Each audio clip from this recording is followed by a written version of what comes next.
What is the most bone-chilling, inconceivable thing a parent has done to you? My husband and I got married in 2002 and had our son, Brian, 10 months later. In May 2004, we welcomed our twin girls, Mary and Lisa. My family was beautiful. Every time I took a picture of us, we looked like the families in the stock photos you can Google. However, I can no longer look at the pictures of us because it makes my stomach churl. When my twin girls were born, we had no issues in the hospital. They were born right on their due date, and passed all their postnatal tests with stellar stats. But when we got home, we noticed that Mary was developing a rash. I hadn't really dealt with allergies in kids since my son didn't have them, and neither did any child or adult in my entire family. I wasn't sure what it was. I thought that maybe she just had sensitive skin like me. It took 3 months to figure it out. During that time, her allergic reactions got more and more severe. Eventually, we figured out Mary was allergic to coconut. The doctors told us that it was a particularly rare allergen, so it wasn't on any of the skin test panels they ran. When we found out what she was allergic to, we were relieved. So relieved.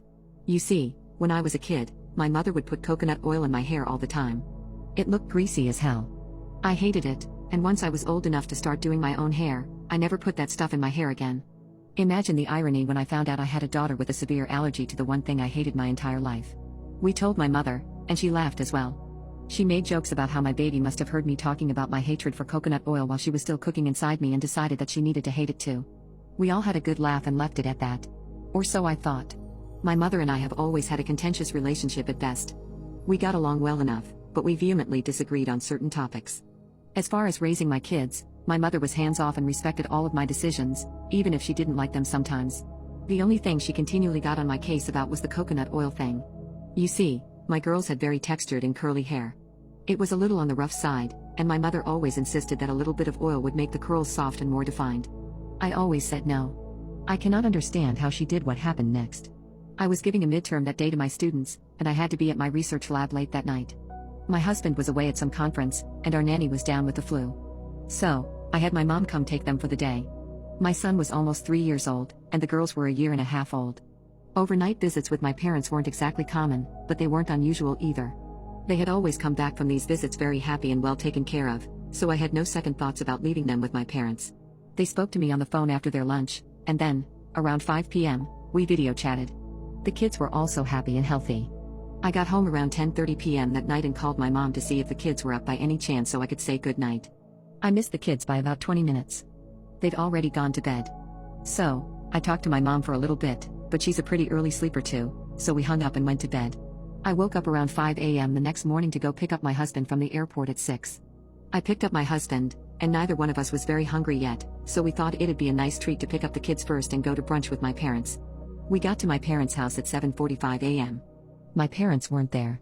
My son was at the neighbor's house and ran outside with the neighbor as soon as he saw his daddy and me pull up. He was hysterical and crying, and I couldn't calm him down. My blood pressure was rising because now I'm thinking that something horrible had happened to my parents. My neighbor tells me that she isn't sure what's happening, but there was an ambulance at my parents' house at 6 a.m. My dad had run over and woken them up to see if they could watch my son for a few hours until he got back. Of course, they'd said yes. I'm calling my parents non-stop at this point, and I'm getting frantic because I don't know what's happened. My son was still crying, but he was calmer. He still couldn't really explain to me what had happened, though. I honestly don't remember the details of what happened next, but somehow we figured out that the ambulance was from a hospital nearby. We broke several driving laws trying to get there. We got to the hospital, pulled into the emergency entrance that was for ambulances only, left the car, and bolted inside. A few nurses took notice of us immediately and were asking us what was wrong. I was calmer than my husband at this point, so I explained that I didn't know. I told her my twin girls and my parents were here somewhere. I'll never forget the look on that nurse's face. She knew exactly who I was at that moment, and she was about to cry. Another nurse took me and my husband to an empty room.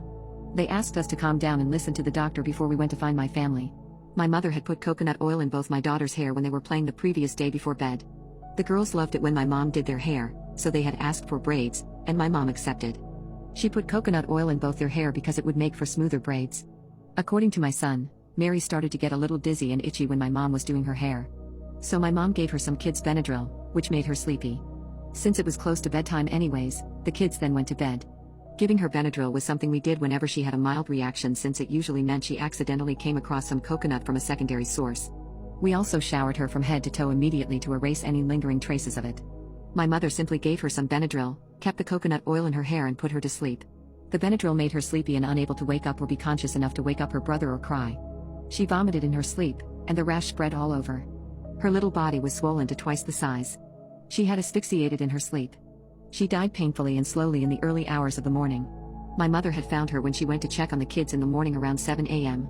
She was already dead by then. My mother screamed, called for my dad, and that's when they went to the hospital.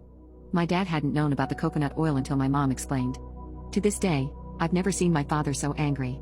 At the hospital, he was unable to look at my mother, out of fury, or me, out of shame. They had rushed to the hospital hoping there was some way to save Mary and to get Lisa checked out immediately since he thought she might have a mild allergy as well. I can't even explain to you the emotions my husband and I felt. I remember seeing my little girl and just being in denial. There was no way that she was gone.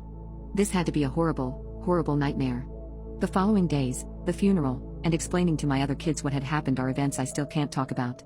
It just breaks a part of me. My mother was investigated, as was my entire family. I almost lost my kids to my country's version of CPS once because they thought my kids were in danger. My husband and I had to fight tooth and nail to show that uprooting them during this time would be the worst thing for them.